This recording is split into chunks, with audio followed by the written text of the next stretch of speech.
క్రీస్తునందు నిద్రించాడు ఆయనని చెప్తూ ఉంటారు. అయితే ఈరోజు నేను చెప్పబోయే మాట ఏంటంటే, ప్రసన్న కూడా నిద్రించాడు. అయితే నిద్రించినటువంటి విధానం ఏదనగా, నిద్ర అనేది 4 రకాలు ఉందండి. నిద్ర అనేది 4 రకాలు ఉంది. ఒకటి సహజమైన నిద్ర. సహజమైన నిద్ర అనగా చిన్న శబ్దమైనా కూడా, తాటాకు మీద ఏదైనా చిన్న తాటాకు శబ్దమైనా కూడా లేస్తాం, దాన్ని సహజమైన నిద్ర అంటారు. రెండవదిగా గాఢ నిద్ర అని అంటారు. గాఢ నిద్ర అనగా కొంత సమయమైన తర్వాత మెలకు వస్తుంది కనుక దాన్నే గాఢ నిద్ర అంటారు. మూడవదిగా మరణ నిద్ర. మరణ నిద్ర. ఈ రోజున ప్రసన్న గారు మరణ నిద్ర నిద్రించాడు. కానీ అయితే ఆయన మరణ నిద్ర నిద్రించినటువంటి వ్యక్తి క్రీస్తుతో పాటు ఆయన క్రీస్తు దగ్గర ఆ పరలోక రాజ్యంలో ఉంటారని మనం అందరం నిరీక్షణ కలిగి ఉండాలి. నాలుగవదిగా క్రీస్తునందు నిద్ర. 4 రకాల నిద్ర గురించి చెప్పానండి. ఒకటి సహజమైన నిద్ర, 2 గాఢ నిద్ర, 3 మరణ నిద్ర, 4 క్రీస్తునందు నిద్ర. 4 రకాల యొక్క మరణాలు నిద్ర గురించి మనం చెప్పుకున్నాం.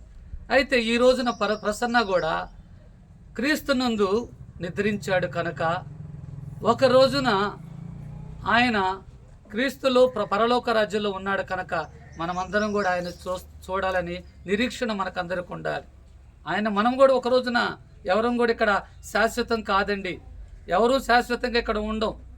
చాలాసార్లు మనం అంటాం, ఇది నాది అది నీది అని. చాలాసార్లు మనం అద్దులు గీస్తాం, వెలలు గీస్తాం. అనేక సార్లు మనం వచ్చేసి ఇంతవరకు నాది, ఇది నాది, ఇది నీది అనుకుంటుంటాం. కానీ వాస్తవంగా అందరం అంటాం, మేము కూడా అనేక సార్లు అంటుంటాం. కానీ ఇది ఏది కూడా శాశ్వతం కాదు. అనేక సార్లు మనిషికి కూడా ప్రభు ఒక టార్గెట్ ఇచ్చాడు అనమాట. ఇంతకాలమే ఈ లోకంలో ఉండాలని చెప్పని, నువ్వు ఇంతకాలం ఈ లోకంలో ఉండాలని చెప్పని మనిషికి కూడా ఒక టార్గెట్ ఇచ్చాడు కనుక ఆ టార్గెట్ ప్రకారమే. అందుకే కీర్తన గ్రంథంలో అంటున్నాడు, ఇందుకు సమయం లేదు కనుక 90వ అధ్యాయం 10వ వచనంలో, నరుని యొక్క ఆయుష్ కాలము 70 లేక 80 సంవత్సరాలని చెప్పని ఒక టార్గెట్ ఇచ్చాడు ప్రభు. అందుకే ఆ టార్గెట్ ప్రకారమే ప్రతి మనిషి కూడా జీవించాలి. ఆ టార్గెట్ ప్రకారమే మనం ఈ లోకంలో జీవించినంత కాలంలో కూడా ఒక మనిషికి వచ్చేది 2 వస్తాయండి. నీతో వచ్చేటువంటి మంచి కానీ లేకపోతే చెడు కానీ. అరే ఫలాని ప్రసన్న ఈరోజు చనిపోయాడు, చాలా మంచోడురా, లేదు ఫలాని వ్యక్తిరా చనిపోయాడు, ఒట్టి పనిగమాలోడురా అనే ఈ 2 మాటలు మనతోటే వస్తాయి. కనుక మనమందరం కూడా ఈ లోకంలో బ్రతికినంత కాలం మనము దేవునికి దగ్గరగా దేవునిలో ఉంటూ ఆ పరలోక రాజ్యంలో నేను కూడా ఒక రోజున ఆ ప్రసన్న ఉండే చోట నేను కూడా ఉండాలని మనమందరం కోరుకోవాలి. ఏడవబడ్డటువంటి కుటుంబానికి, సునీతకు, బిడ్డలకు ముఖ్యంగా నేను చెప్పబోయే మాట ఏంటంటే, 68వ కీర్తన 5వ వచనం ఒక్కసారి చదివి సహాయం చేయండి. 68వ కీర్తన 5వ వచనం, తన పరిశుద్ధ ఆలయమందు దేవుడు తండ్రి లేని వారికి తండ్రియు, యాదవరాండ్లకు న్యాయకర్తనై ఉన్నాడు. చూసారా, ఈ రోజున సునీతకు, వారి కుమార్తెకు, వారి కుటుంబానికి నేను చెప్పబోయే మాట ఇది. ఆదరించేది మేము ఎవరూ కూడా ఓదార్చలేము నిన్ను. కొన్ని మంచి మాటలు మేము చెప్పగలము మాత్రమే, కానీ ఆదరించేవాడు ఆయన, నీకు నిరీక్షణ కలిగించేవాడు ఆయన. కనుక నువ్వు అందుకని చెప్పని నువ్వు ఆదరణ కలిగి ఒకరోజు ప్రసన్న ఉండే చోట నేను కూడా ఉండాలి, ప్రసన్న ఎక్కడైతే ఉన్నాడో అక్కడ నేను కూడా ఉండాలని దేవుని కోసం నిరీక్షణ కలిగి ఒకని తల్లిని వానిని ఆదరించినట్లు ప్రభు నిన్ను నీ బిడ్డలను ఆదరించి నీ కొరకు ఆయన అనేకమైన మేలులు, ఒకని తల్లిని ఏ విధంగా ఆదరిస్తాడో అలానే నిన్ను కూడా ప్రతి విషయంలో దేవుడు నిన్ను ఆదరించి నిన్ను కనికరించి కాసి కాపాడాలని కోరుకుంటూ ఈ నా చిన్న మాటలు, ఎందుకంటే దైవ సేవకులు చాలామంది ఉన్నాం కనుక ఒక్కొక్కళ్ళు ఒక్కొక్క 5 నిమిషాలు మాట్లాడితే మంచిదని చెప్పని అధ్యక్షుల వారు నాకు ఇచ్చినటువంటి సమయాన్ని బట్టి ముఖ్యంగా నిద్ర 4 రకాలమైన నిద్ర చెప్పాను. సహజమైన నిద్ర, రెండోది గాఢ నిద్ర, మూడోది మరణ నిద్ర, నాలుగోది క్రీస్తునందు నిద్ర. ఈ రోజున ప్రసన్న క్రీస్తునందు నిద్రించాడు కనుక మరలా తిరిగి ఆయన పరలోక రాజ్యంలో ఉన్నాడు కనుక మనము కూడా ఆయన చూడటానికి, ఆయనతో పాటు మనం కూడా ఉండటానికి మనం అందరం కూడా ప్రయత్నం చేయాలని కోరుకుంటూ ఈ నా చిన్న మాటలను నేను ముగిస్తూ సెలవు తీసుకుంటున్నాను. సమయం ఇచ్చినటువంటి అధ్యక్షుల వారికి నా హృదయపూర్వక వందనాలు. దైవజనులకి హృదయపూర్వక వందనాలు తెలియజేస్తూ ఉన్నాను. అలాగే మన మధ్యలో పలుకూరులో దేవుని పరిచయం చేస్తున్నటువంటి కొన్నేళ్ళ పాస్టర్ గారు కొన్ని మాటలు మాట్లాడాలని ప్రభు పేరు తెలియపరుస్తూ ఉన్నారు.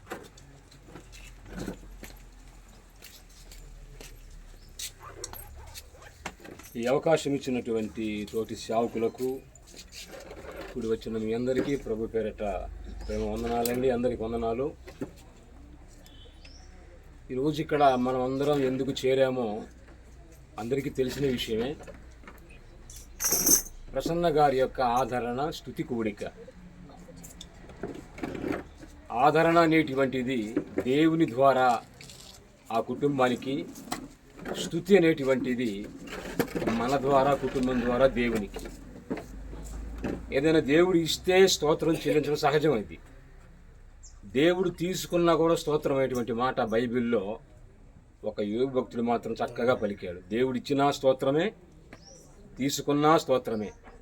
మా కుటుంబంలో ఎందుకు ఇలా జరిగింది, మాకు ఒకదాని వెంట ఒకటి ఏమిటి ఇలాగా అని ప్రశ్నించే అధికారం భూమి మీద ఏ మనిషికి లేదు. అది ఆయన ఇష్టం. ఈ మరణానికి చిన్న పెద్ద, ముసలి ముతక, ఆడవారు మగవారు, ఆంధ్రవారు తెలంగాణ తేడా ఏమీ లేదు. ఏదైనా చెప్పి వస్తుందేమో తెలియదు కానీ ఆహ్వానం లేకుండా వచ్చేది మాత్రం ఇదే. ఎలా వస్తుందో, ఎటు వస్తుందో, ఎవరికి వస్తుందో తెలియదు. కొంతమంది జీవితమే రక్త కలిగి వారి పాటికి వాళ్ళు ఎన్నో రకాలుగా మందు తాగటమనో, ఉరేసుకోవటమనో, రైళ్ళు, బస్సులో, బావులో అలా కొంతమంది కాలం చెల్లిస్తారు. కొంతమంది రోగాల పాలై చూసే దిక్కులేక మంచాన పడి పడి పడి పడి వాళ్ళు వెళ్ళిపోతారు. కొంతమంది ప్రయాణాలు చేస్తూ ఉన్న పళ్ళంగా యాక్సిడెంట్ అయ్యి వాళ్ళు వెళ్ళిపోతారు. ఏ రకంగా ఎక్కడ రాలిపోతామో తెలియదు. అయితే ప్రియులారా, మరి కొద్ది రోజుల కింద వరకు కూడా ప్రసన్న గారు అందరితో కలిసి తిరిగిన వ్యక్తే, మాట్లాడిన వ్యక్తే, సహజీవనం చేసిన వ్యక్తే. దేవుడు ఆయనకి అంతవరకు ఇచ్చాడు, అంతటితో ముగించుకొని ఆయన వెళ్ళిపోవాల్సిన దానికి తిరుగులేదు. దేవుడు ఎప్పుడు కూడా 3 రకాలుగా పిలుస్తూ ఉంటాడు. ఒకటి రక్షణ పొందడానికి పిలుస్తాడు, రెండవది సేవ చేయటానికి పిలుస్తాడు, మూడవదిగా ఈ లోకంలో ప్రతి మనిషిని నరులారా తిరిగి రండని పిలుస్తాడు. పిలుపు మాత్రం తప్పదు. ఈ ఆహ్వానం అందరికీ అందుద్ది.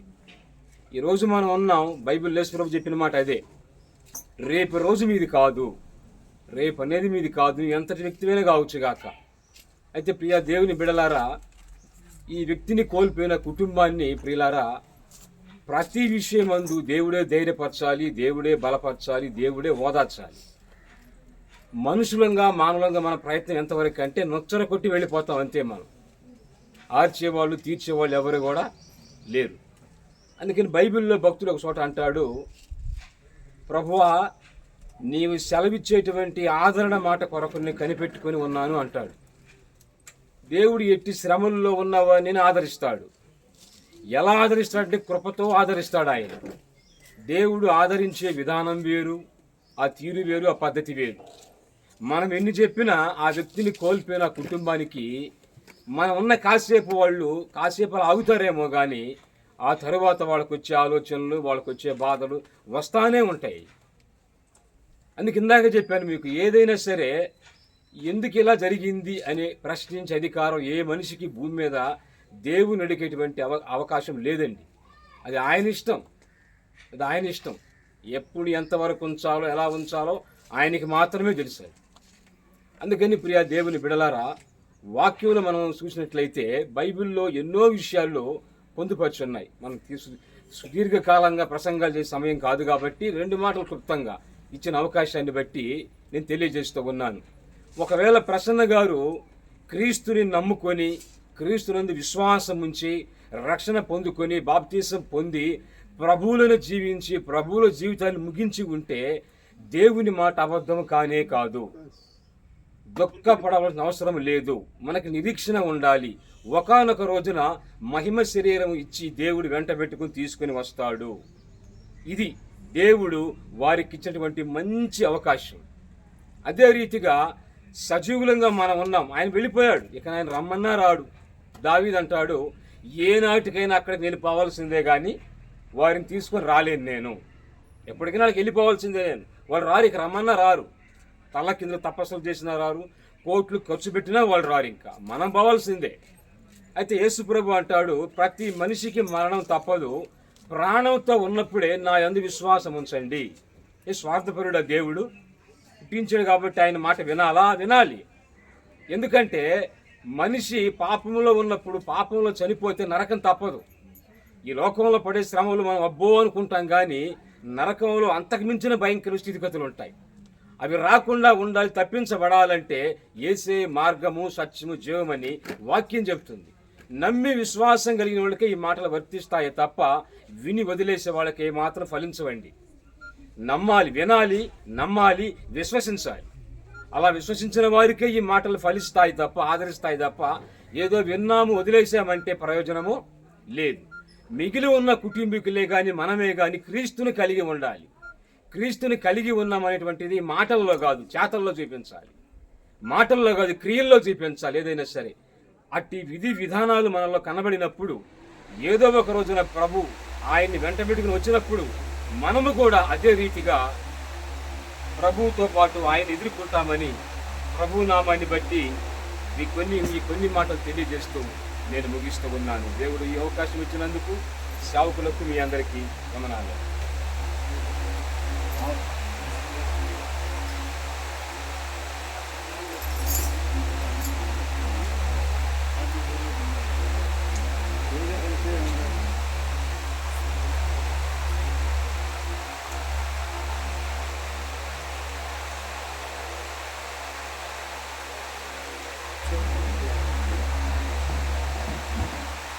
Hallelujah.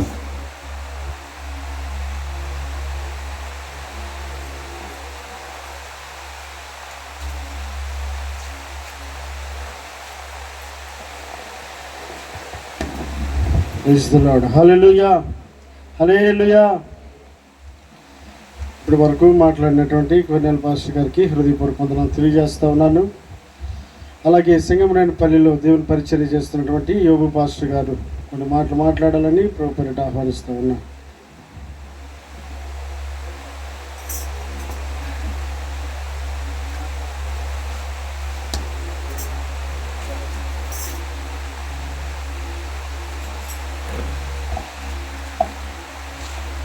మంచిది. ఈ సమయాన్ని ఇచ్చిన సేవకులకు, ఈ కుటుంబ సభ్యులకు, కూడి వచ్చిన మీ అందరికీ ప్రభు అయిన యేసుక్రీస్తు వారి నామమున వందనాలు తెలియపరుస్తూ ఉన్నాం. తెలియపరచమన్నారు ఆర్థికమైన మాటలు మనకన్నా ముందుగా సేవకులు తెలియపరుచు ఉన్నారు. అనేక విషయాలు తెలియపరుచున్నారు. అందుని బట్టి కూడా వారికి వందనాలు. ప్రాముఖ్యమైన విషయాలు దీంట్లో కొన్ని మీకు మరొకసారి మీకు జ్ఞాపకం చేస్తాం. మరణం అనేది అందరికీ సంభవించినదే. మరణం నుంచి తప్పించుకున్న నరుడు ఎవరు లేరని పరిశుద్ధ గ్రంథములో కీర్తనలు 89వ కీర్తన 48వ వచనంలో ఒక మాట రాయబడి ఉంది. మరణంలో చూడక బ్రతుకు నరుడు ఎవరైనా ఉన్నారా?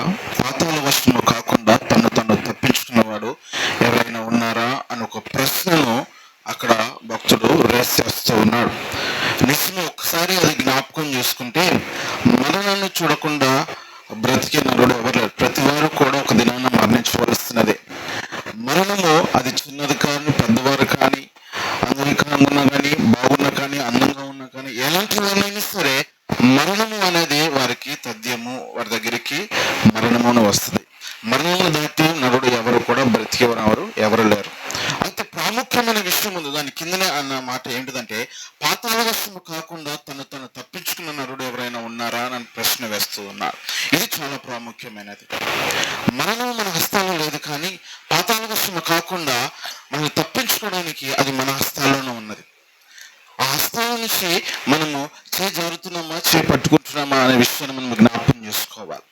ఈ సమయంలో ప్రసన్న గారికి మరణిస్తున్నాడు, ఆయన ఆదరణకుడికి వచ్చున్నాం. ఆయనను బట్టి మనము దేవుని మాటలు మరణం గురించి తెలుసుకుంటున్నాము. కానీ ఈ సమయంలో ఆయనకి ఈ మరణం గురించి ఏ మాటలు చెప్పినా ఉపయోగం లేదు. ఎందుకు సహోదరుడు చెప్పినట్లు ఆయనకి ఏం చెప్పినా కూడా ప్రయోజనం కాదు. ఇప్పుడు ఆయనను బట్టి ఆయన కుటుంబానికి, ఆయన బంధుమిత్రులకి, ఆయన భార్యకి, ఆయన బిడ్డలకు, ఆయనతో వచ్చి సహవాసం చేసిన వారికి ఈ మాటలు చాలా ప్రాముఖ్యమైనది అనే విషయాన్ని జ్ఞాపకం చేస్తుంది. పాతాళ వశము కాకుండా మనం తప్పించుకోవాలంటే మొదటి ఒక విషయాన్ని మీరు జ్ఞాపకం చేసుకోవాలి. ఫిలిప్పీ 1:23 ఒక మాట రాయబడి ఉంది. ఆ మాటను మీకు జ్ఞాపకం చేస్తాను. ఈ రెండింటి మధ్య ఇరుక్కోబడి ఉన్నాను, నేను వెడలిపోయి క్రీస్తుతో కూడా ఉండాలని నాకు ఆశ ఉన్నది, అది నాకు మరీ మేలు అని అంటున్నాడు. కాబట్టి ప్రేమైన విశ్వాసులారా, ఈ రెండింటి మధ్య ఇరుక్కోబడి ఉన్నాను అని అపోస్తలుడైన పౌలు అన్నాడు. ఏంటి అంటే ఈ శరీరమును, ఈ యొక్క ఆత్మ, ఈ లోకములో శరీరంలో జీవిస్తున్నాం కాబట్టి ఎన్నో ఒక ఇబ్బందులు, ఎన్నో ఒక అవసరతలు, ఎన్నో ఒక పాప ఆలోచనలు, ఇవన్నిటి మీద ఇరుక్కోబడి ఉన్నాం. అలాగే ఆత్మీయానుసారముగా కూడా వాటిని చేయాలి, చేయకూడదు, తప్పు అని ప్రతిసారి గద్దిస్తూ, ప్రతిసారి హెచ్చరిస్తూ మనల్ని విన్నారు. కాబట్టి ఈ రెండింటి మధ్యన మనము నలిగిపోతూ ఉన్నాము, మనల్ని ఇరుక్కుబడిపోతూ ఉన్నాం, ముందుకు వెళుతూ ఉన్నాం. అయితే ఇవి రెండింటి మధ్య ఇరుక్కున్నాను. కానీ ప్రాముఖ్యం ఏదంటే ఒక దినమున క్రీస్తు కూడా వెడలిపోయి ఉండాలి అనే విషయం. అది నాకు మేలు. ఈ లోకంలో జీవిస్తున్నప్పుడు శ్రమలు వస్తాయి, ఇబ్బందులు వస్తాయి, దుఃఖాలు వస్తాయి, కొంతమంది కోల్పోతూ ఉంటాం, కొంతమందిని దూరపరుచుకుంటాం, అనేక విషయాలు ఈ లోకంలో జీవిస్తున్నప్పుడు జరుగుతూ ఉన్నాయి. కానీ ప్రాముఖ్యమైన మేలు ఏమిటంటే, ప్రాముఖ్య మేలు ఒక దినమున నువ్వు క్రీస్తుతో కూడా వెడలి ఉండాలి. క్రీస్తుతో కూడా వెడలి ఉండాలి. క్రీస్తును పట్టుకొని మనం ముందుకు వెళ్ళి ఉండాలి. ఆ క్రీస్తును పట్టుకొని ముందుకు వెళ్ళలేకపోతే పాతాళ వశము కాకుండా తప్పించుకున్నారు ఎవరైనా ఉంటారా అని అన్నారు కదా, అది జరగదు. ఖచ్చితంగా దానిలోకి వెళ్తాం. క్రీస్తుతో వెడలి మనం ముందుకు వెళితే మాత్రము ఆ అపాయం నుంచి తప్పించుకునే వారముగా మనం అయి ఉంటాము అనే విషయాన్ని మనం జ్ఞాపకం చేసుకోవాలి. ఇంకో రెండో విషయం మీకు జ్ఞాపకం చేస్తాను. మరొక విషయం ఏమిటంటే, అది ఎప్పుడైతే క్రీస్తు వెడలి ఉంటామో మన అందరికి ఒక నిత్య జీవం వస్తుంది. మత్తయి సువార్త 19:16 17 ఆ వచనాల కింద చదువుతూ ఉంటే, ఒక వ్యక్తి వచ్చి నిత్య జీవం పొందడానికి నేనేం చేయాలి, నిత్య జీవం పొందడానికి నేనేం చేయాలని ఒక విషయాన్ని అడుగుతూ ఉన్నప్పుడు యేసుక్రీస్తు వారు అనేకమైన విషయాలు తెలియపరుస్తూ ఉంటారు. నిత్య జీవం అనేది చాలా ప్రాముఖ్యమైనది. ఈ లోకంలో కొంతవరకే జీవిస్తాం, కొంత ఆయుష్యం మనకు ఉంటుంది. మనము పరిశుద్ధ గ్రంథం మనం చూసినట్లయితే ఒక్కొక్కరు 900 సంవత్సరాలు, 800, 700, 600 సంవత్సరాలు గతించి వస్తూ ఉన్నప్పుడు మోసే దగ్గరకు వచ్చేవారికి 120 సంవత్సరాలు అయింది బ్రతికి దినములు. మోసే తర్వాత బ్రతికి దినములు మనం చూస్తే మోసే 9వ కీర్తన మన జ్ఞాపకం చేస్తున్నట్లయితే ఆ కీర్తనలో చివరికి 10-11 వచనాలు ముందుకు వెళ్తున్నప్పుడు చెప్తున్నాడు, నేడు ఆయుష్ 70 సంవత్సరాలు, అధిక బలం ఉన్న ఎడల వాడికి 80 సంవత్సరాలు. కానీ దాని వైభవం ఏంటంట? దాని వైభవం దుఃఖమే, ఆయాసమే దాని వైభవం. కాబట్టి ఇలా ఆయుష్ తగ్గిపోతుంది. కాబట్టి ఎప్పుడు మరణం సంభవిస్తుందో, ఎప్పుడు లోకాన్ని విడిచిపోతామో మనకు తెలియదు. కానీ ప్రతి వారు కూడా జీవించాలని ఒక ఆశ కలిగిన వారు ఉన్నారు. ప్రతి వారు కూడా జీవించాలని ఆశ, వారు ఎప్పుడు జీవం కలిగి ఉండాలి అని ఆశ. కానీ వారందరికీ కూడా ఒక జీవితము ఉంటుంది. అది నిత్య జీవితము. అది క్రీస్తుతో కూడా వెడలిపోయి ఉంటే ఆ నిత్య జీవములో మనం పాలిభాగస్తులం అవుతాము. కాబట్టి ఆ నిత్య జీవం పొందడానికి మనం కావాల్సింది ఏంటంటే పాతాళ వశము తప్పించుకున్న వారిగా మనము ఉండాలి అనే విషయాన్ని మీకు జ్ఞాపకం చేస్తూ ఉన్నా. మరి ఇంకొక విషయాన్ని జ్ఞాపకం చేస్తున్నా. ఆ నిత్య జీవం పొందాలంటే క్రీస్తుతో అంటబట్టి ఉండాలి. మనం క్రీస్తుతో అంటబట్టి ఉండాలి. కాబట్టి ఎప్పుడైతే వెడలిపోతున్నామో ఆయనతో వింటున్నామంటే ఆయనతో అటాచ్ అయి ఉంటున్నాం, అతనితో అంటబట్టి ఉన్నాము. కాబట్టి అతను అంటబట్టి మనం ముందుకు వెళ్ళాలి అనే విషయాన్ని మీకు మరొకసారి జ్ఞాపకం చేస్తూ ఉన్నా. ఎప్పుడైతే వెడలిపోతామో, ఎప్పుడైతే నిత్య జీవం పొందాలని ఆశపడుతుంటామో, ఎప్పుడైతే ఆయనతో అంటబట్టి ఉంటామో ఒక దినమున మనం అందరం ఏమవుతామంటే రూపాంతరం పొందుతాం. ఎప్పుడైతే మరణించిన తర్వాత ప్రభువైన యేసుక్రీస్తు వారు ఆయన రాకడ వస్తూ ఉన్నప్పుడు మరణించిన వారు మొదట వేస్తారని తెస్సలోనికీయులకు రాసిన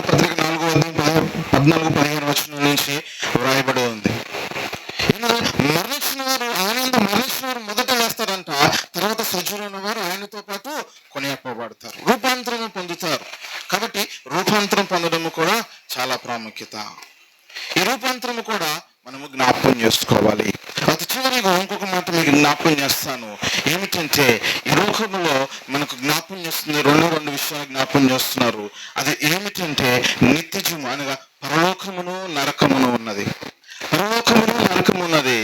నువ్వు ఏ దీంట్లో పాలి భాగస్తులు అవ్వాలన్నది మన చేతిలోనే ఉన్నది. కాబట్టి ప్రేమనేది విశ్వాసులారా తెలియపరుస్తున్న విషయం ఏంటిదంటే మరొకసారి మీకు జ్ఞాపకం చేస్తున్నాను. ఈ ఒక్క చెప్పిన ఈ 4 వచనాలు క్రీస్తు వెడలిపోయి ఉండాలి, నిత్య జీవం కలిగి ఉండాలి, ఆయనతో అంటబెట్టి ఉండాలి, మనం రూపాంతరం పొంది ఉండాలి, మనము నిత్య జీవం అడుగు పెట్టాలి అంటే మనకు కావలసినది ఇదన్నిటి కూడా మరణం అనేది చాలా ప్రాముఖ్యత. ఈ మరణిస్తేనే కానీ ఇది సాధ్యము మనము పొందలేం, మరణిస్తేనే కానీ ఇది మనము పొందలేం. అంటే ఈ మరణము ఎలా ఉండాలంటే ఇంతకుముందు మీకు చెప్పారు, భక్తులు చెప్పారు, నిద్రించిన క్రీస్తునందు నిద్రించాలని చెప్పినారు. ఇందాక ఒక అన్న చెప్పాడు, కొన్నేళ్ళని కూడా చెప్పి ఉన్నాడు. ఎందుకంటే ఆయనలో ఉండాలని. కాబట్టి ఇవన్నీ కూడా ఆయనతో సంభవిస్తుంది. ఆయన ఎందు విశ్వాసం లేకుండా, ఆయన ఎందు మనం ఎదగకుండా, ఆయన ఎందు మన విశ్వాసం భయభక్తులు కలిగి ఉండకుండా మనం పొందాలంటే సాధ్యము అవ్వదు. ఇది ఆయన లేకుండా ఉండదు. కాబట్టి ఆయన యందు మనం ఉండాలి, అది మనకు మేలు. అందుకే అపోస్తలుడైన పౌలు ఒక మాట అంటాడు, ఏమిటంటే బ్రతుకుట నాకైతే క్రీస్తే, చావైతే అది నాకు లాభమే అని అన్నాడు. కాబట్టి మన జీవితంలో కూడా అదే జ్ఞాపకం చేసుకోవాలి. బ్రతుకున్నంత వరకు క్రీస్తుని నమ్ముకొని, క్రీస్తు యందు విశ్వాసం కలిగి, క్రీస్తుని వెల్లడిస్తూ, క్రీస్తు యందు అంటబెట్టి ఉండి క్రీస్తుని మనం బ్రతికినట్లయితే మన మరణిస్తున్నది అది మనకు మేలుకరముగా ఉంటుంది, కానీ అది మనము కీడుకరంగా ఎప్పుడూ ఉండదు. కాబట్టి ఆ మేలుకరమైన మరణము ఈరోజు ఈ ప్రసన్న గారు పొంది ఉన్నారో లేదో తెలియదు, కానీ అది ఒక దినమున మనం తెలుసుకుంటాము. మనము కూడా మన మరణం కూడా అలాంటి మేలుకరముగాను అలాగనే ఉండాలని ఈ మాటలు మీకు తెలియపరుస్తూ ఈ మాటలు దేవుడు దిగించి ఆశీర్వదించును గాక. Amen, amen. Thank you. మాట్లాడిన గారికి హృదయపూర్వక వందనాలు. అలాగే మధ్యలో ఉన్నటువంటి కట్టుబడి గారికి సమర్పిస్తాము.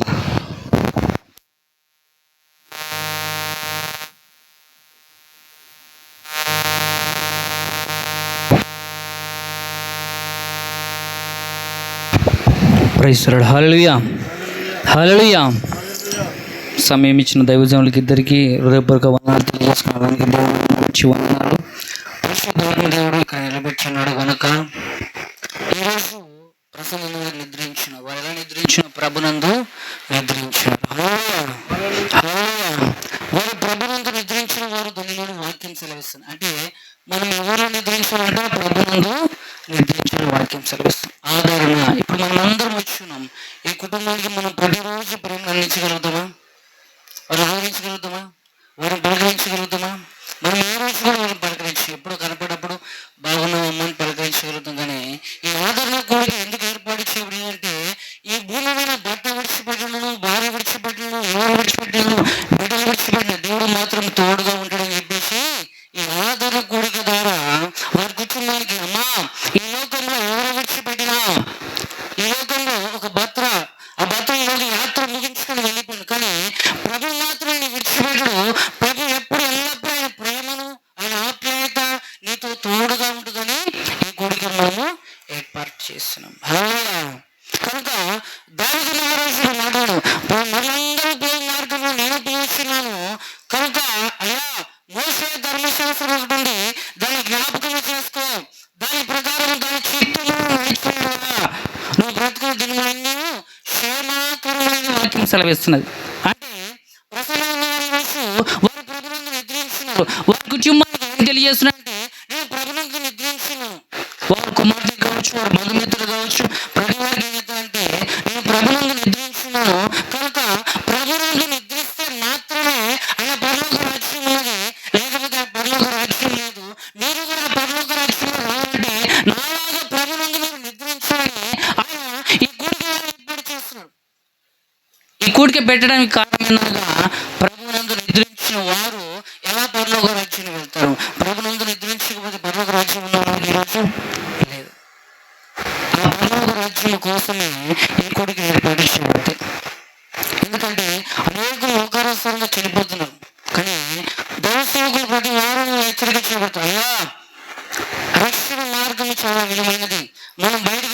వస్తామో నీకు తెలియదు, రేపు దినం మనది కాదు. కాబట్టి అలాగే తన కుమారుడికి నేర్పిస్తున్నాయా, నన్ను వెళ్ళిపోతున్నాను, నేను కూడా వెళ్ళిపోతున్నాను, నేను దేవుడితో సహవాసం చేశాను, దేవుడిని నడుస్తున్నాను కనుకనే ఈరోజు సంతోషంగా తండ్రి దగ్గర నేను వెళ్తున్నాను. నేను కూడా సంతోషంగా నేను నీ కుటుంబంలో తరతరాలు దేవుడిలో ఉండి నీ బిడ్డ రక్షణ పొందితేనే కానీ ఆయన నిత్య పరలోక రాజ్యానికి మీరు చేరాలని చెప్పి. అలాగనే ఈ కూడిక వరకు దేవుడు అదే సెలవు చేస్తున్నాడు. వారు నిర్ణయించిన ప్రభునందు నిర్ణయించున్నారా, ఈ లోకం ప్రభునందు నిద్రించమని సెలవిస్తున్నంటే ప్రభునందు నిద్రించిన ప్రభు ఎవరైతే నిద్రించినాడో నెమ్మది సమాధానము కలిగి ప్రేమ కలిగి ఆప్యాయత కలిగి అనేక విషయంలో దేవునిలో ఎలా నడిచినాడో అలా నడిచిన వారికి మాత్రమే ఆయన పరలోక రాజ్యం, వారు మాత్రమే ఎత్తబడతారు. ఈ లోకానుసారంగా జీవించాం ప్రభు అనిపించిన ప్రతి వారు పరలోక రాజ్యంలో ప్రవేశించడు, కానీ తండ్రి చిత్తము చేయవాడు మాత్రమే పరలోక రాజ్యంలో ప్రవేశిస్తాం. మనం మందిరానికి వెళ్తున్నాం, కానీ ఇలాంటి కొడుకు ఎన్నో వింటున్నాను కానీ ప్రభు చిత్తం మనం చేస్తున్నామో లేదా, దైవ సేవకుడు మనం లోపడుతున్నాం లేదా, ఆయన సన్నిధిలో ఆయన చెప్పిన వాక్యాలకి ఆయన ప్రకారం మనం నడుస్తున్నాం లేదా, దాన్ని మనం జ్ఞాపకం చేసుకోవాలి. కాబట్టి దావీదు మహారాజు చరిత్ర తన కుమారుడు నేర్పించాడు. ఈ రోజు కూడా మన కుమారులకు కూడా మనం ఏం చేయాలంట, అయ్యా దేవుని ప్రకారం మేము నడవాలి, ఆయన మార్గం నడవాలి. ప్రతిరోజు మనం చెప్పాలి. వారికి సండే స్కూల్కి పంపడం, లేకపోతే దైవసేవకుడికి దగ్గర చేసినప్పుడు మేము మార్చే అవసరం లేదు. దైవసేవకుడు వారు దేవుని వారు మారుస్తుంటారు. కనుక ఈ కుటుంబానికి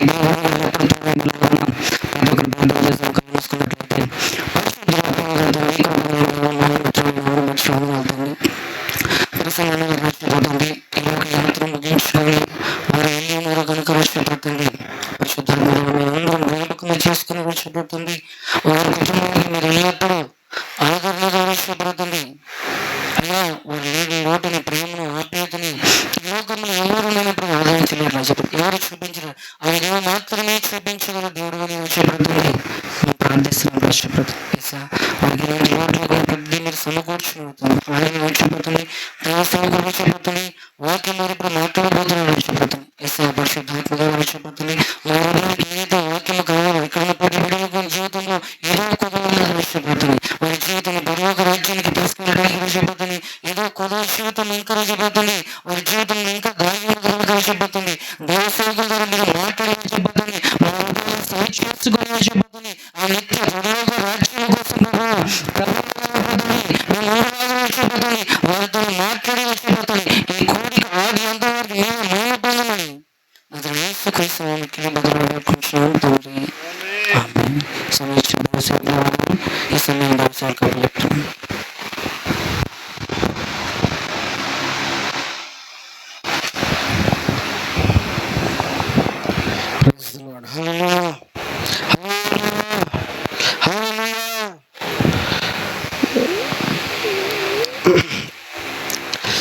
సమయం చాలా తక్కువగా ఉంది. అయితే మన ప్రేమ మనం ప్రసన్న కుమార్ గారు మన జిల్లాలో 8వ తేదీ ఉదయం 9 వరకు కూడా సజీవుడై మనతో కలిసి భూమి మీద నివసించి మన జిల్లాలో ఉన్నటువంటి ప్రసన్న కుమార్ గారు 8వ తేదీ 9 తర్వాత ఆయన లోకంలో లేడు. శరీరం ఈ భూమి మీద ఉంది, కానీ దేవుడు దయచేసిన ఆత్మ మాత్రం దేవుని వద్దకు వెళ్ళిపోయింది. అంటే మనిషి యొక్క విలువను గురించి మనం ఆలోచన చేస్తే ఈ శారీరకమైనటువంటి ఈ శరీరానికి మనం ఇచ్చేటువంటి విలువ ఎంత కాదు. ఈ భూమి మీద బ్రతికేటువంటి ప్రతి మనిషి కూడా ఈ శరీరాన్ని కాపాడుకోవడానికి, ఈ శరీరాన్ని పోషించుకోవడానికి అనేక రకాల ప్రయత్నాలు చేస్తూ ఉన్నారు, అనేక విధాలుగా ప్రయాసపడుతూ ఉన్నారు. వారి ఆలోచనలు బట్టి అనేక విధాలుగా కష్టపడుతూ ఉన్నారు. కారణం ఏంటంటే చాలా మంది సమాధానం ఇచ్చినటువంటి సమాధానం ఏంటంటే కోటి కొరకు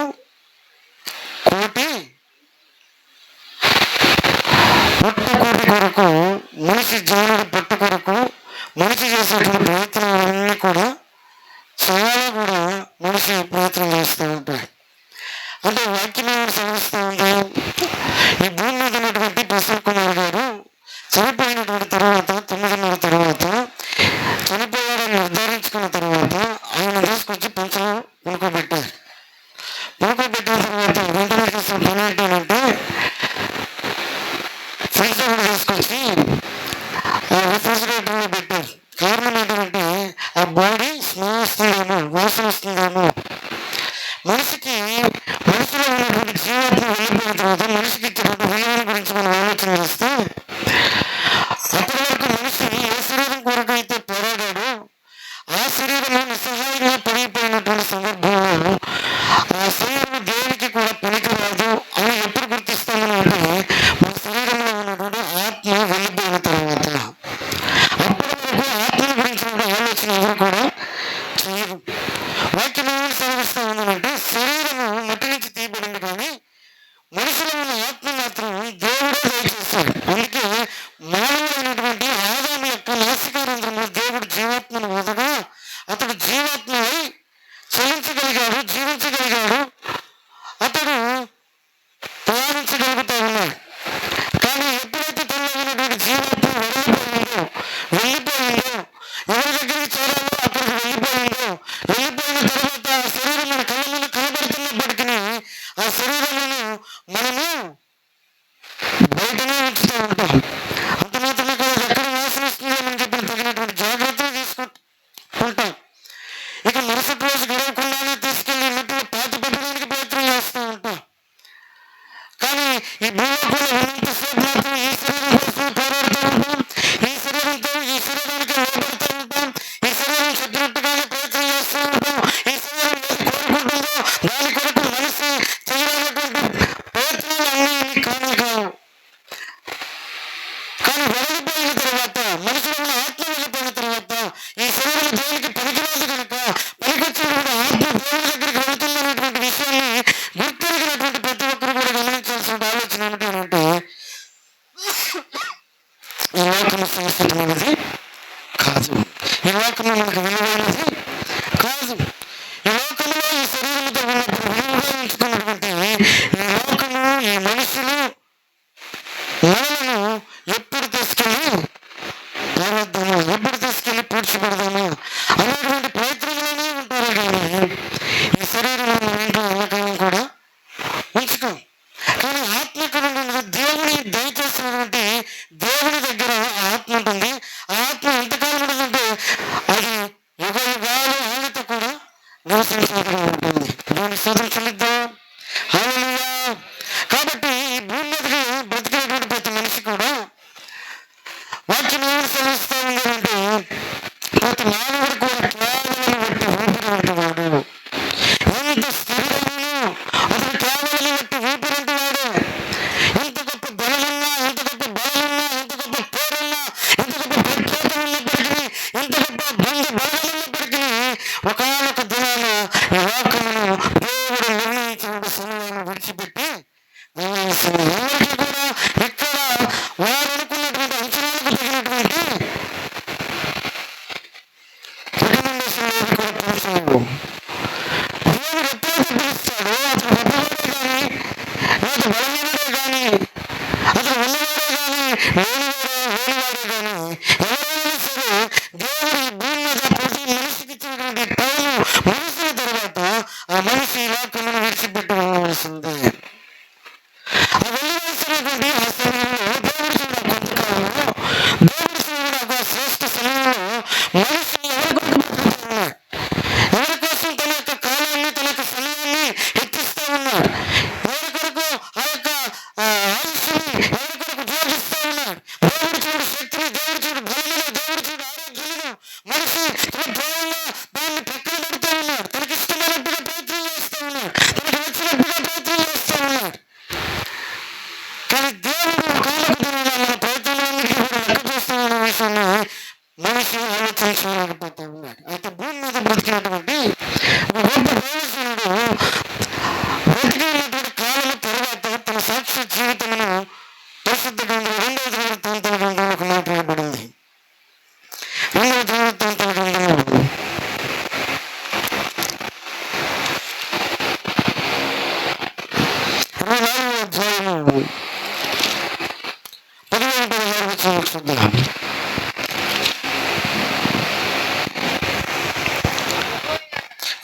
వృద్ధుడు 130 సంవత్సరములు 130 సంవత్సరాల సాక్ష్యాన్ని కాపాడుకోవడం అంటే ఆశామాష కాదు. ఒక సంవత్సరంలో ఒక వ్యక్తికి అనుకూలంగా ఉంటాం, మరొక సంవత్సరం ఇదే వ్యక్తికి మనం శత్రువులు అయిపోతూ ఉంటాం. అంటే సాక్ష్యాన్ని కోల్పోతూ ఉంటాం, మన మాటల్లో తేడాలు వస్తూ ఉంటాయి, మన ఆలోచనలో తేడాలు వస్తూ ఉంటాయి. అయితే యెహోవాదైనటువంటి గొప్ప దైవజనుడు 170 సంవత్సరాలు ఈ భూమి మీద బతకబెట్టగట్టాడు. కానీ అతడు యెహోవా దృష్టికి, తన ఇంటి వారి దృష్టికి మంచివాడే ప్రవర్తించాడట. మంచివాడే. ఇంట్లో సాక్ష్యం ఉంటే బయట సాక్ష్యం ఉండదు, బయట సాక్ష్యం ఉంటే ఇంట్లో సాక్ష్యం ఉండదు. ఇంట్లో కనుక బాగా సాక్ష్యాన్ని కలిగి ఉన్నాడంటే బయట మాత్రం సాక్ష్యాన్ని కోల్పోయిన వ్యక్తిగా ఉంటా ఉన్నారు. ఈ లోకంలో కూడా మనుషులు వారి సాక్ష్యాలను బయట ఇంట్లో రెండింటిలో కూడా కాపాడుకోలేకపోతా ఉన్నారు. కానీ యెహోవా యాజా అనబడినటువంటి వ్యక్తి అంట దేవుడి దృష్టికి యథార్థంగా ఉన్నాడు. రెండోది తన ఇంటి వారి దృష్టికి కూడా యథార్థంగా ఉన్నాడట. దేవుడికి మనం చెల్లిద్దాం. హల్లెలూయా, హల్లెలూయా. అంటే దేవుడు చూసేటువంటి మనిషి యొక్క విధానాన్ని మనం ఆలోచన చేస్తే ఆయన దేవుడి దృష్టికి, తన ఇంటి వారి దృష్టికి మంచివాడే ప్రవర్తించాడు. ఈ లోకంలో మనిషికి దేవుడు చూడు ఆయుష్, దేవుడు మనిషికి చూడు ఆలోచన, దేవుడు మనిషికి ఇచ్చినటువంటి కుటుంబాలను దృష్టిలో ఉంచుకొని దేవుడి దృష్టికి, కుటుంబానికి, సమాజానికి ఆశీర్వాదకరమైనటువంటి వ్యక్తిగా ఉండాల్సినటువంటి ప్రతి ఒక్కరు కూడా వారి వారి విధులు విధానాలను దేవుడికి అనుకూలంగా ఉండగలిగితే ఆటోమేటిక్గా కుటుంబానికి కూడా అనుకూలంగా ఉండగలుగుతారు. దేవుని చేసేస్తే కుటుంబంలో కూడా చంద్రబంధమే. దేవుని పక్కన పెడితే దేవుడు చూసే విధానాలను దృష్టిలో అది మంచిది కాదన్నప్పుడు కుటుంబం అంతా కూడా అనుకూలంగా ఏమాత్రం కూడా ఉండదు. దేవుని దగ్గర సాక్ష్యాన్ని కాపాడుకోలేకపోతే కుటుంబంలో కూడా మన సాక్ష్యము అంతంత మాత్రమే ఉంటుంది. కానీ యెహోవా తన కుటుంబమునకును, తన నమ్మకమైనటువంటి దేవునికి యథార్థవంతుడై ప్రవర్తించాడట. దేవుడు చూడు శ్రేష్ఠ కాలంలో యథార్థతను కాపాడుకుంటూ బ్రతికేటువంటి వారమై ఉన్నారు. అందుకే మరణం గురించి భక్తులు కొంత కొన్ని మాటలు ఉంటారు. ఒక మాట చదివితే కీర్తన భాగంలో 16వ కీర్తన 15వ వచనంలో యెహోవా భక్తుల మరణము ఆయన దృష్టికి విలువ గలది. చూడండి, ఎవరి భక్తుల దృష్టి? యెహోవా భక్తుల మరణము. అంటే మరణము ఆయన దృష్టికి విలువ గలది. రెండవది ఇంకొక చోట చూద్దాం. ప్రసంగి గ్రంథం 7వ వచనంలో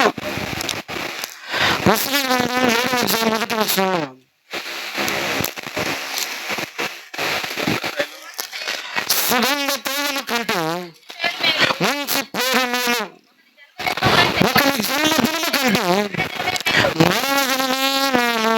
చూడండి, యెహోవా భక్తుల మరణము ఆయన దృష్టికి విలువైనది. అంటే మరణము దేవుని దృష్టికి విలువైనది. రెండవది ఒకరి జన్మదినము కంటే మరణదినమే మేలు. ఒకటేమో విలువైనది మరణం అంటున్నాడు, రెండవది మరణము మేలు అంటున్నాడు. మూడవది మనం చూద్దాం. ఇక్కడ సువార్త 21వ వచనంలో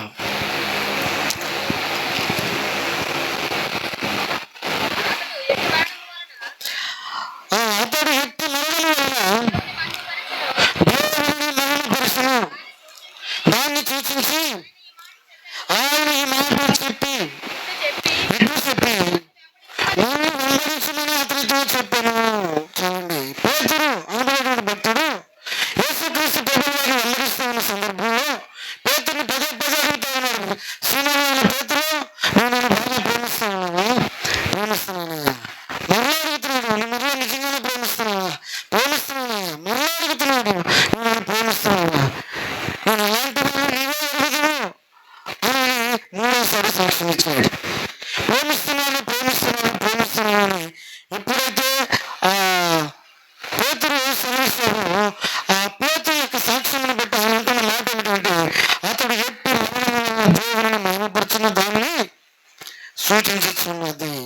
అంటే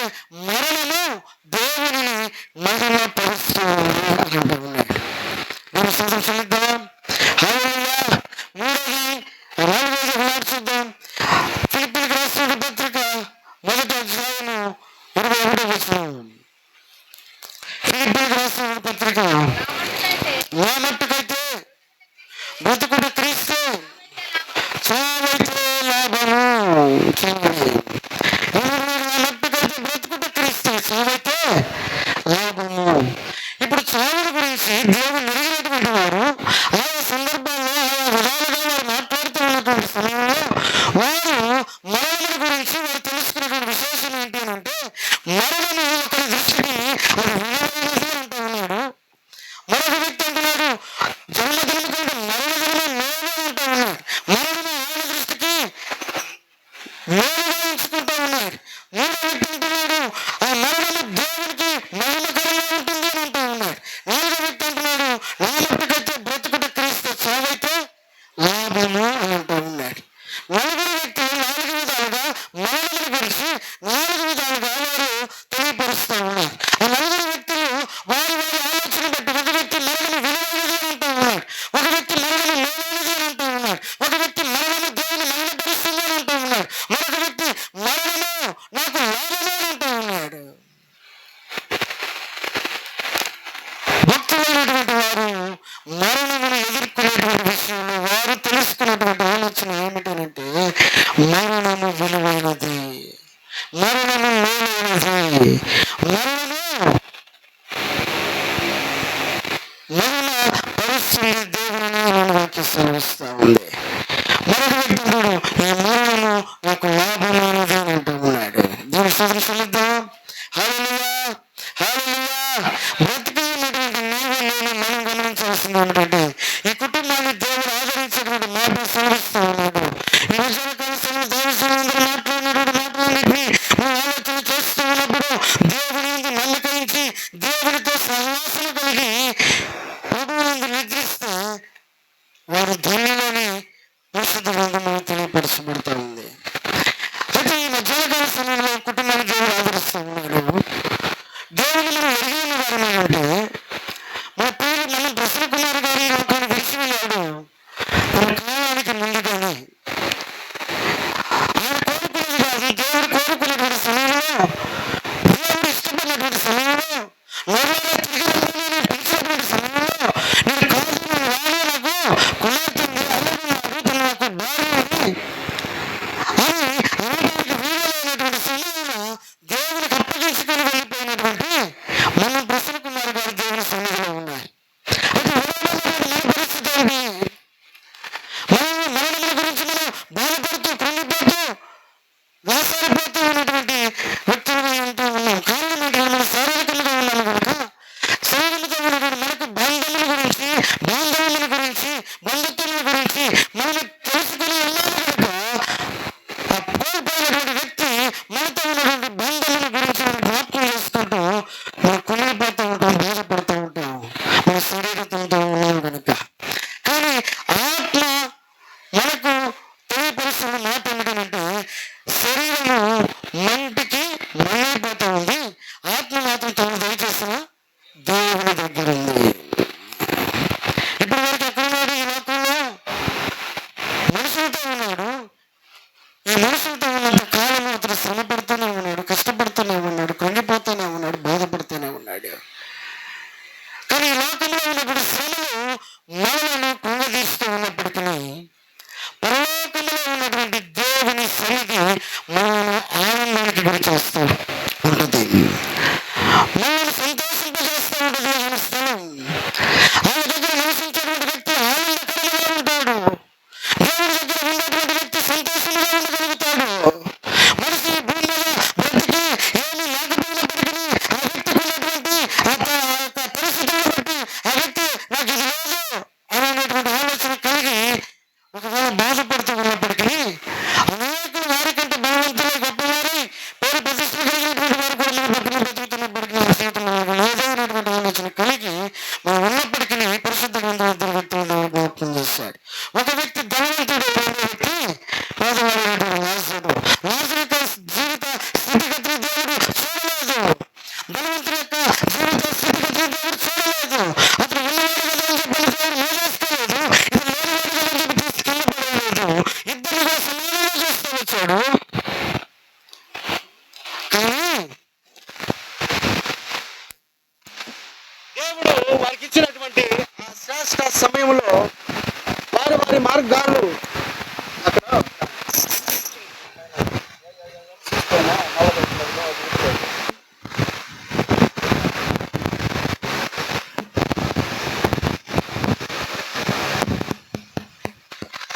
లోపలికి వెళ్ళిందా?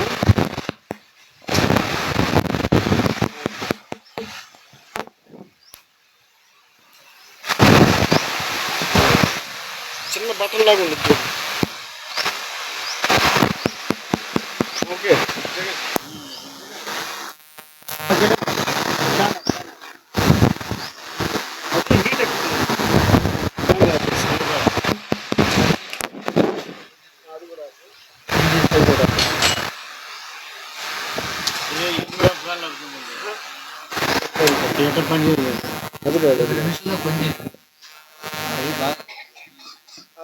ఒక 10 నిమిషాలు దేవుని మాటలు ధ్యానం చేసుకుందాం. చనిపోయినటువంటి లాజరు యొక్క స్థితిని దేవుడు గమనించి అతను హెచ్చించినటువంటి వ్యక్తి కాదు. ధనవంతుడైనటువంటి వ్యక్తి యొక్క స్థితికి బట్టి ఆయన మీదేసుకున్నటువంటి పరిస్థితి కూడా కాదు. దేవుడు ఈ లోకంలో ఉన్నటువంటి ధనవంతులకు దేవుడు వ్యతిరేకం కాదు, లేకపోతే పేదవాళ్ళకు ఆయన అనుకూలమని కాదు. మనిషి హృదయంలో ఉన్నటువంటి ఆలోచన బట్టి దేవుడు వారికి ఇచ్చేటువంటి స్థానమును అక్కడ తెలియపరుస్తూ ఉన్నాడు. ఒక వ్యక్తి బ్రతికి ఉన్నంత కాలంలో అతడు దేవుడి కొరకు అతడు పడినటువంటి శ్రమే కానీ, కష్టమే కానీ, ఇబ్బందే కానీ, ఇరికే కానీ అన్నింటినీ కూడా ఓర్చుకొని దేవుని యొక్క భక్తిని మాత్రం విడిచిపెట్టకుండా బ్రతికినటువంటి వ్యక్తిగా అతడు తన యొక్క సాక్ష్యాన్ని కాపాడుకుంటూ జీవించాడు లాజరు అనేటువంటి వ్యక్తి. మరొక వ్యక్తి ఏమో ఉంది కదా అని చెప్పానని దేవుని పక్కన పెట్టి తన స్థితిని, తన యొక్క గొప్పతనాన్ని, తనకు ఉన్నటువంటి ఉన్నదాన్ని బట్టి అతడు హెచ్చించుకుంటూ దేవుని ప్రక్కన పెట్టి ఉన్నాడు కనుక ఇరువురు కూడా ఒకనొక దినాన మరణించినటువంటి సందర్భంలో ఒక వ్యక్తి ఏమో అబ్రహాము కుడి పరుసన కూర్చొని ఉన్నాడు, మరొక వ్యక్తి ఏమో నరకాగ్నిలో అతడు కాలిపోతా ఉన్నాడు. కారణం ఏంటి? ఇరువురిలో కూడా దేవుడు చివరిగా ఇచ్చినటువంటి స్టేట్మెంట్ ఏమిటంటే, నువ్వు బ్రతికినంత కాలము దేవుని గుర్తెరిగి ఉండలేదు కనుక నీకు ఆ స్థానము అని అంటా ఉన్నాడు. ఈ వ్యక్తి ఏమో తనకున్నటువంటి స్థితిని అంతటిని ప్రక్కన పెట్టేసి, అలాగే తనకున్నటువంటి పరిస్థితులన్నింటి ప్రక్కన పెట్టేసి, లేని దాన్ని బట్టి అతను కృంగిపోకుండా దేవుని మీద ఆధారపడి ఉన్నాడు కనుక, తన హృదయమాన దేవుణ్ణి హెచ్చించే వ్యక్తిగా ఉన్నాడు కనుక ఆ దినమున అబ్రహాము కుడిపరుసన కూర్చొని ఉండడానికి దేవుడు అవకాశం కల్పించాడు.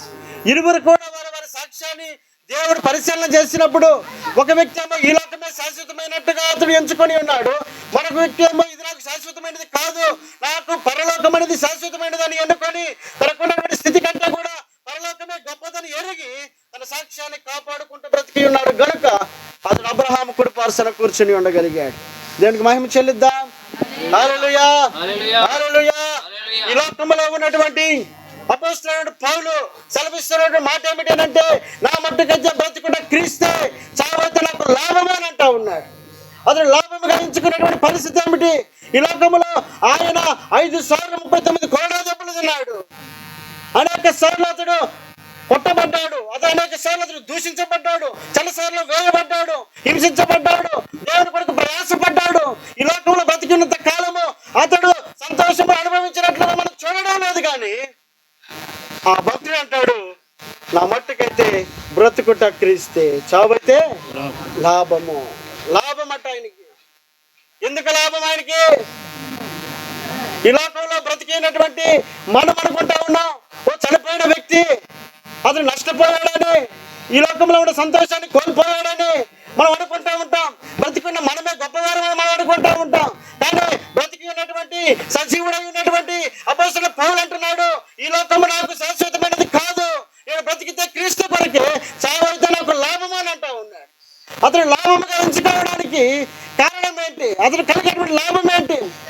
అతను చనిపోతే అతను కలిగేటువంటి బెనిఫిట్స్ ఏమిటి అని అంటే, వాక్యము ఆయనే సెలవిస్తూ పలుకుతూ ఉన్నటువంటి మాటను మనం ఆలోచించేద్దాం. అక్కడ 23వ వచనంలో ఫిలిప్పీ 1వ అధ్యాయము 23వ వచనంలో ఆయన అంటాడు, ఈ రెంటి మధ్యను ఇరుకొనబడి ఉన్నాను, నేను వెడలిపోయి క్రీస్తుతో కూడా ఉండవలనని.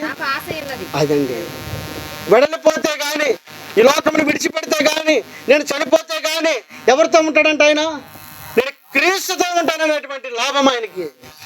ఇప్పుడు మనకి ఎక్కడున్నాడు? దేవునికి దూరంగా ఉన్నాడని ఆయన దేవుని యొక్క స్వార్థను ప్రకటన చేస్తూ ఉన్నాడు, శ్రమ పడతా ఉన్నాడు, కష్టపడతా ఉన్నాడు, 539 కొరడా దెబ్బలు తిన్నాడు. ఇంత శ్రమ పడ్డప్పటికీ అతను అంటాడు, నా మట్టుకైతే బ్రతికితే క్రీస్తు కొరకే, చావైతే నాకు లాభమే. ఎందుకు లాభం అంటే నేను వెడలపై క్రీస్తుతో కూడా ఉంటాను. ఇతనికి ఉన్నటువంటి లాభం ఏంటంటే క్రీస్తుతో కూడా ఉంటాను అనేటువంటి లాభం ఆయనకి. అది ఆయన గుర్తెరుగుతూ ఉన్నాడు, అది ఆయన ఎన్నుకుంటా ఉన్నాడు, ఆ మార్గం నడవడానికి ఇష్టపడతా ఉన్నాడు, క్రీస్తుతో ఉండడానికి అతడు ఆశ కలిగిన వాడిగా ఉన్నాడు. అది ఆయనకు మేలుగా ఎంచుకుంటా ఉన్నాడు, అది ఆయన లాభముగా ఎంచుకుంటా ఉన్నాడు. దేవునికి మహిమ చెల్లిద్దాం. హల్లెలూయా, హల్లెలూయా. అందుకే ఇక్కడ ఒక మాట చూద్దాం. మొదటి తెస్సలోనికీయులకు రాసినటువంటి పత్రిక 4:17 ఆ మీదట సజీవులమై నిలిచియుండు మనము వారితో కూడా ఏకముగా ప్రభువును ఎదుర్కొనుటకు ఆకాశ మండలమునకును మేఘముల మీద కొనిపోబడుదుము. కాగా మనము సదాకాలము, అదండి వెడలిపోతేనే కానీ ప్రభువుతో కూడా నేను ఉంటానన్నటువంటి నిరీక్షణ కలిగిన వాడై, ఇదిగో నాకు చావు అయితే లాభం అని అంటా ఉన్నాడు. చనిపోతే కలిగే లాభం ఏంటంటే ఒకవేళ ఈ లోకంలో ఉన్నటువంటి శారీరకమైన బంధానికి అతడు దూరంగా ఉన్నప్పటికీ ఆత్మ సంబంధమైనటువంటి దేవునికి అతడిని దగ్గరగా ఉంటానని అంటా ఉన్నాడు. అంత మాత్రమే కాదు, కాగా మనము సదాకాలము ప్రభుతో కూడా ఉందుము. ఒక రోజు కాదు, 2 రోజులు కాదు, సదాకాలము. ఈ లోకంలో అయితే 70 సంవత్సరాలు అధిక బలం ఉంటే 80 సంవత్సరాలు అయిన ఆయాసము దుఃఖమే. దేవుడు పిలిస్తే ఏదో ఒక రోజు వెళ్ళిపోవాల్సినటువంటి వారమే. ఈ లోకంలో ఉన్నటువంటి మన యొక్క జీవితము శాశ్వతమైనది కాదు. ఏదో ఒక రోజు ఈ లోకాన్ని విడిచిపెట్టి వెళ్ళిపోయే వారమే. ఇది మనకు పర్మనెంట్ కానే కాదు. కాబట్టి వెళ్ళేటువంటి మనం ఎంచుకోవాల్సింది ఏమిటంటే సదాకాలం నిలిచి ఉండేటువంటి దేవునితో మనం కలిసి ఉంటామనేటువంటి నిరీక్షణ కలిగి ఉన్నాడు. కనుక భక్తుడైనటువంటి పౌలు అంటాడు, చావైతే నాకు లాభము అని అంటా ఉన్నాడు. ఏమిటి ఆయనకి లాభం అంటే నేను ప్రభువుతో కూడా ఉంటాను, నేను సదాకాలం ఆయనతో కూడా ఉంటాను. అక్కడ ఎవరు కూడా 80 సంవత్సరాలే 70 సంవత్సరాలే కాల పరిమితి లేదు. సదాకాలము యుగాయుగములు ఆయనతో కూడా నివసిస్తాననేటువంటి నమ్మిక కలిగి ఉన్నాడు. కనుక భక్తుడు అంటాడు, నేను బ్రతికితే క్రీస్తు కొరకే, చావైతే నాకు లాభము. ఆయన కలిగే లాభం ఏంటంటే నేను సదాకాలం ప్రభువుతో కూడా ఉంటాను. దేవునికి మహిమ చెల్లిద్దాం. హల్లెలూయా, హల్లెలూయా. కాబట్టి ఈ మధ్యాహ్న కాల సమయంలో నీవు నేను గమనించాలి, ఈ లోకంలో ఉంటే మనకు కలిగేటువంటి లాభం ఏమి కూడా లేదండి. మనం ఆ కలగబోయేటువంటి ఆ లాభం కొరకు మనం చేసే ప్రయత్నం ఏదైతే ఉందో అది ప్రభువు కొరకు మనం చేసేటువంటి ప్రయత్నము. ఆయన నమ్మకాన్ని రక్షణ మారు మనసు బాప్తిస్మం పొందిన వారమై ఆయన కొరకు జీవించేటువంటి వ్యక్తులమై ఉండగలిగినప్పుడు పౌల వల్ల మనం ఆలోచన చేయగలుగుతాం. ఆయన కోసం బ్రతకగలిగినప్పుడు పౌల వల్ల నిరీక్షణ కలిగిన వారమై ఉంటాం. ఆయన వల్ల బ్రతకగలిగినప్పుడు ఈ లోకం శాశ్వతం కాదు, పరలోకమే మనకి శాశ్వతమని ఎరిగి మనం అడుగులు ముందుకు వేయగలుగుతాం. కాబట్టి నీకు నాకు మనందరికి ఇచ్చినటువంటి శాశ్వత కాలమును మనం గుర్తెరిగినటువంటి వారమే. మనం ఆలోచన చేయాల్సిన ఆలోచన ఏమిటంటే మనకు ఇది శాశ్వతము కాదు, పరలోకమే మనకు శాశ్వతము అనేటువంటి విషయాన్ని మనం ఎరిగి మనం అడుగులు ముందుకేసేటువంటి వారమై ఉందా. అందరం కూడా ఈ మధ్యాహ్న కాల సమయంలో గమనిస్తాం, దేవుని యొక్క అడుగు జాడలు నడిచేటువంటి వారమై ఈ కుటుంబానికి దేవుడు ఆదరణ కలుగజేసేటువంటి దేవుడు అయి ఉన్నాడు. ఈ కుటుంబానికి దేవుడు ఆదరణ ఇచ్చేటువంటి దేవుడు అయి ఉన్నాడు. మనుషుల యొక్క ఆదరణ కొంతకాలమే ఉన్నప్పటికీ శాశ్వతము దానికి తోడుగా ఉండగలిగిన వాడు, ధైర్యపరచగలిగినటువంటి వాడు, నిన్ను ఆయన బలపరచడానికి ఆయన ఇష్టపడతా ఉన్నాడు. అందుకే పరిశుద్ధ గ్రంథంలో యెహోషువ గ్రంథంలో మోషే అనబడేటువంటి వ్యక్తి అప్పటి వరకు ఇశ్రాయేలు ప్రజలందరినీ నడిపించాడు. యెహోషువ కూడా ఈ మోషేతో పాటు నడిచిన వాడిగా ఉన్నాడు. ఒకానొక దినాన మోషే కూడా చనిపోవాల్సిన పరిస్థితి వచ్చింది. అందరూ కూడా ఈ లోకంలో శాశ్వతమైన కాదు కదా. ఎంత గొప్ప వ్యక్తి అయినా సరే ఈ లోకమునకు తాత్కాలికమైనటువంటి వారే, కేవలం ఊపిరి వంటి వారే. కాబట్టి మోషే కూడా చనిపోవాల్సినటువంటి సమయం వచ్చింది. ఆ రోజున మోషే చనిపోయాడు. అప్పటి వరకు మోషేను వెంబడిస్తున్నటువంటి యెహోషువ ఒంటరివాడైపోయాడు. ఆ సమయంలో మోషే లేడనేటువంటి బాధ ఎవరు మమ్మల్ని నడిపిస్తారనే బాధ, ఎవరు మాకు తోడుగా ఉంటారనే బాధతోటి మోషే లేని పరిస్థితిని జ్ఞాపకం చేసుకొని మోషే ఉండగా ఆయన ఐగుప్తు నుంచి నడిపించాడు, మోషే ఉండగా ఆయన ఎర్ర సముద్రంలో కూడా నడిపించాడు, మోషే ఉండగా బండను కొట్టి నీళ్లను తెప్పించాడు, మోషే ఉండగా ఆకాశంలో పూరాడి బిడ్డలు కురిపించాడు, మోషే ఉండగా మన్నాను కురిపించాడు, మోషే ఉండగా మారను మొదలు జలముగా మార్చాడు. కాబట్టి ఈ రోజున మోషే లేడు కాబట్టి నా పరిస్థితి ఏంటని యెహోషువ కుమిలిపోతా ఉన్నాడు, యెహోషువ కృంగిపోతా ఉన్నాడు. యెహోషువ అప్పటి వరకు మోషేను ఆధారం చేసుకుని నడిచిన వ్యక్తి, కానీ ఈ రోజున ఒంటరిగా ఉన్నటువంటి యెహోషువ, బాధపడుతూ ఉన్నటువంటి యెహోషువతో దేవుడు మాట్లాడుతూ ఉన్నాడు. యెహోషువ గ్రంథం మొదటి అధ్యాయము, యెహోషువ గ్రంథం మొదటి అధ్యాయము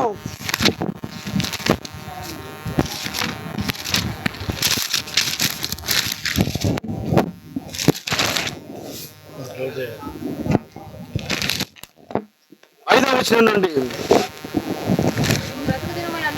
నీవు బ్రతుకు దినములన్నిటను ఏ మనుష్యుడును నీ ఎదుట నిలవలేక ఉండును, నేను మోషేకు తోడై ఉండునట్లు నీకును తోడై ఉందును, నిన్ను విడువను, నిన్ను ఎడబాయను, నిబ్బరము కలిగి ధైర్యముగా ఉండుము, వారికి ఇచ్చేదనని నేను వారి పితరులతో ప్రమాణము చేసిన ఈ దేశమును నిశ్చయముగా నీవు ఈ ప్రజలు స్వాధీనము చేసేదవు. దేవునికి స్తోత్రం చెల్లిద్దాం.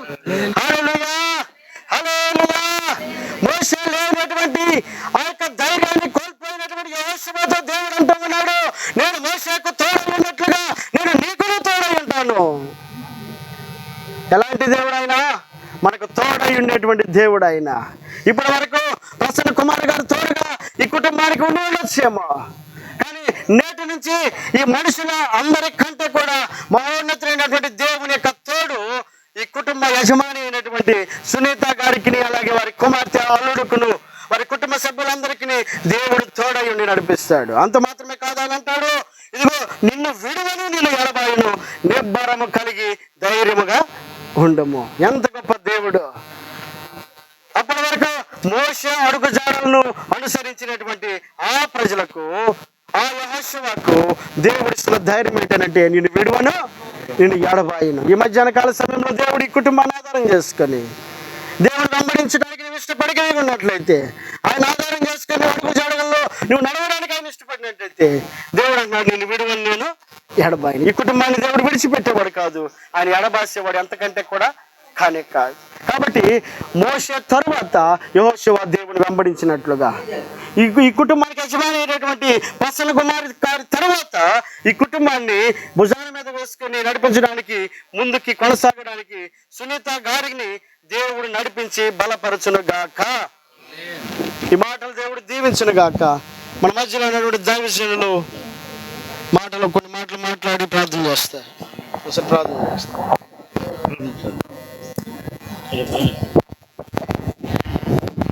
ప్రార్థన చేసుకుందాం, అందరం కళ్ళు మూసుకుందాం.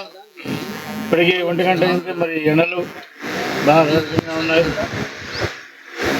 భగవన్తుడా, జీవం కలిగిన మా యేసయ్య, గరుడా, గొప్ప దేవుడా, మీ పరిశుద్ధ నామానికి మహిమ చెల్లిస్తున్నాను. మీ తన ప్రేమను జ్ఞాపకం చేసుకుని ఆశీర్వదించి ఈ విధంగా సమకూర్చి మా ప్రేమ కుమారుడైన ప్రసన్న కుమార్ గారికి కుటుంబం, మన భార్య సునీత, కుమార్తె శిరీష, మీరు దాదాపు ధైర్యపరిచి మీ జీవితం గొప్ప కార్యక్రమం ప్రార్థన చేస్తున్నాను. ఈ లోకంలో ఏమాత్రం కూడా శాస్త్రాన్ని కాదు, అశాస్త్రాన్ని లోకంలో చేస్తున్నాం. నా పేరు ప్రసన్న కుమార్ గారు. ఈ లోకంలో జీవించుకున్న కారణం మీ పేరు లోకంలో చేశారు. ఉండి క్షమించినప్పుడు ఏ మనిషి కూడా కాదు, అందరికీ అధికారం లేక మీ మాట నిలబడాల్సింది. వారికి సంవత్సరాలు అవునా సమయంలో కుటుంబ రక్షణ ప్రార్థన చేస్తున్నాను. మీ వాక్య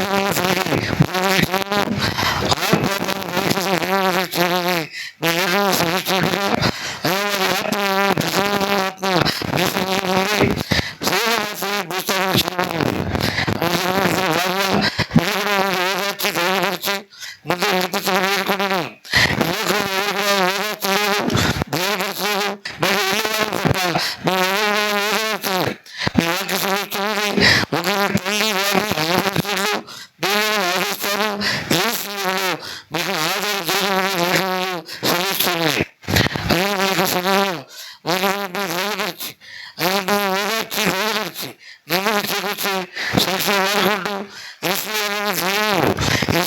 ఆదరణ వారు కమిట్ చేస్తూ మీ విజ్ఞానాలకు భయపడి ప్రతి మాట ఆదరించేదిగా ఉంటుంది కనుక బలపరిచి బలపరిచి మీరు కొనసాగించండి. ఈ లోకంలో ఇప్పుడే మీ వాక్యం అంటూ ఉన్నారు.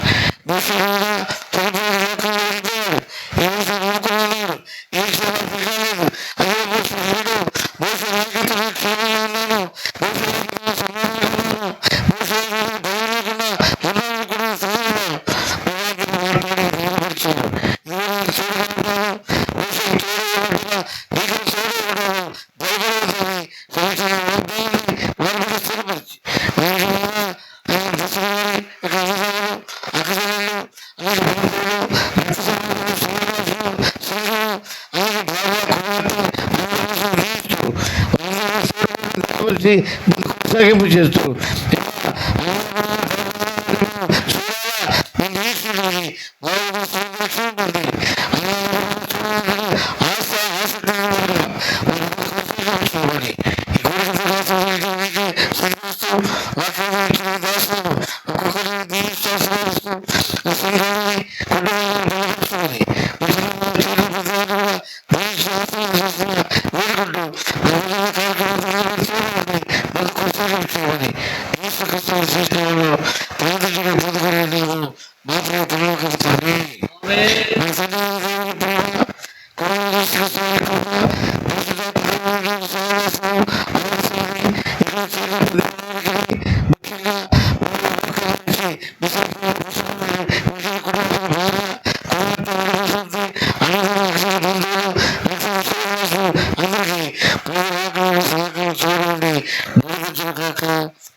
అందరికీ